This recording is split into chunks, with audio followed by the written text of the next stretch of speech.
विशाल कुमार अग्रवाल है। मैं चतरा डिस्ट्रिक्ट के सत्तू गली का रहने वाला हूँ। मैंने अपना पढ़ाई चतरा से ही शुरुआत करी, जिसमें मैंने मैट्रिक रामेश्वर लाल खंडेलवाल विद्या मंदिर, जो हमारे सत्तू गली के बगल में ही है, वहाँ से मैंने पूरी करी। मैट्रिक के बाद 12th जो होता है साइंस स्ट्रीम से मैंने चतरा कॉलेज से किया। उसमें मैं सर के पास ही आता था और मैथ्स किया करता था। सर का काफ़ी अच्छा योगदान रहा है पहले तो उसके बाद मैं चूँकि अच्छा स्कोर हो गया था, मैं चतरा कॉलेज चतरा का टॉपर भी रहा हूँ, फर्स्ट रैंकर था मैं। तो फिर मेरा अच्छा रिज़ल्ट हुआ। मैट्रिक में भी मैंने अच्छा रैंक लाया था, अपने स्कूल का टॉपर रह चुका था।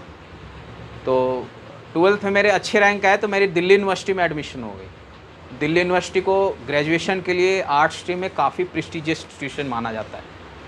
तो वहाँ से मैंने ज्योग्राफी सब्जेक्ट से ग्रेजुएशन किया। उसके बाद फिर मैंने कुरुक्षेत्र यूनिवर्सिटी से मास्टर्स किया, master of science in geography again. उसके बाद अभी प्रेजेंटली मैं पीएचडी कर रहा हूँ, ट्राइबल स्टडीज़ पे रिसर्च कर रहा हूँ। और मैं 2019 से सिविल सर्विसेज की प्रिपरेशन में लग गया था, ठीक है। लेकिन सेंट्रल गवर्नमेंट का जो यूनियन पब्लिक सर्विस कमीशन है, उसके प्रिपरेशन में मैंने काफ़ी अटेम्प्ट दिए, क्लियर नहीं हुआ। शायद मेरे में कमी हो, क्योंकि और भी लोग क्लियर कर रहे हैं। लेकिन मैंने हार नहीं माना, कोई बात नहीं। फिर मैंने स्टेट पीसीएस का ये फर्स्ट टाइम अटेम्प्ट लिया, क्योंकि मेरा भी टाइम सर निकलता जा रहा था। तो मैंने फ़र्स्ट टाइम अटेम्प्ट लिया और आप लोगों के सामने रिज़ल्ट है। अच्छा रिज़ल्ट रहा, लोगों की काफ़ी सराहनाएँ मिली। तो ये है। और मैं एक छोटी सी बस चीज़ कहना चाहूँगा कि आप लोगों को सामने जो सभी कोई, मुझे सबसे ज़्यादा आज डाउट इसी के बारे में आया है कि डिस्ट्रैक्शन बहुत है ना सर? सबको यही बोल रहा है, सभी का क्वेश्चन यही है।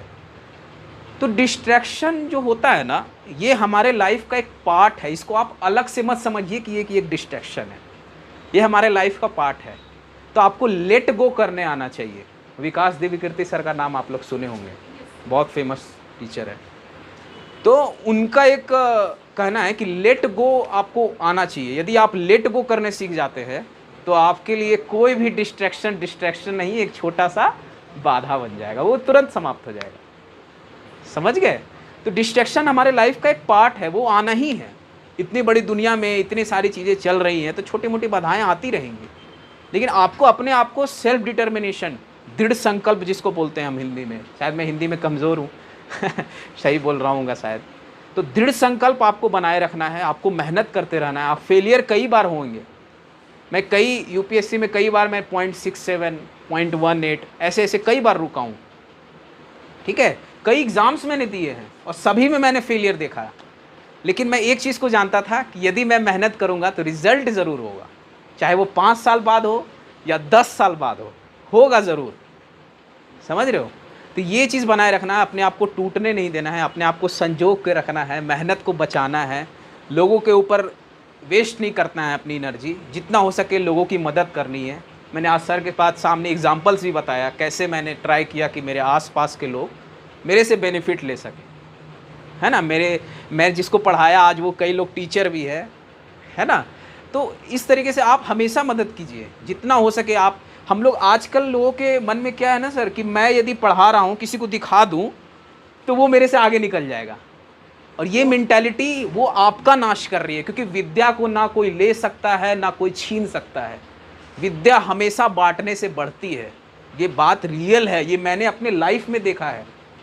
मैं मैथमेटिक्स पढ़ाते पढ़ाते ही मैथ्स का इतना अच्छा स्टूडेंट बना। मेरा मैथ्स कोई सब्जेक्ट नहीं था, मैं बस मैथ्स इंटरेस्ट के लिए पढ़ता था। पूछो सर से, मैं 12th के बाद आज तक मेरा मैथ्स का कोई यूज़ ही नहीं है। लेकिन पूरे 12th में अच्छे से पढ़ा, कोई भी एक्सरसाइज अच्छा से कंप्लीट करता था। बुक को तो खैर कहना ही नहीं है, पूरे पी जाता था, जिसको पीना कहते हैं। आप जैसे प्रॉब्लम कहो बोर्ड पर आकर के बता देते। सर का ये होता था कि सर जैसे कोई एक्सरसाइज पढ़ा रहे हैं तो मैं ट्राई करता था कि उस एक्सरसाइज को सर के बताने से पहले मैं घर पे मेहनत करके कंप्लीट कर लूँ, ताकि सर के समझाने के वक्त मैं आसानी से उसे और अच्छे से डेप्थ समझ सकूँ। आप अपना मेथड डेवलप कीजिए। यदि आप सोचिएगा नहीं, थिंकिंग कैपेबिलिटी नहीं बढ़ाइएगा, तब तक आपका वो डेवलपमेंट नहीं होगा। मैं जब मेट्रो में चलता था, आने जाने का जो टाइम होता है, मैं मेट्रो में पढ़ लिया, मेट्रो से जा रहा हूँ यूनिवर्सिटी, फिर यूनिवर्सिटी से वापस आ रहा हूँ रूम, तो ये सब जो मेट्रो की जो टाइमिंग होती थी, इस समय मैं मैथ सॉल्व करता था सर। सब लोग देखते तो बोलते भी थे कि मतलब बोलते नहीं थे, लेकिन सब आश्चर्य करते कि मेट्रो में ऐसे सॉल्व कर रहा है, पढ़ रहा है। पढ़ रहा है।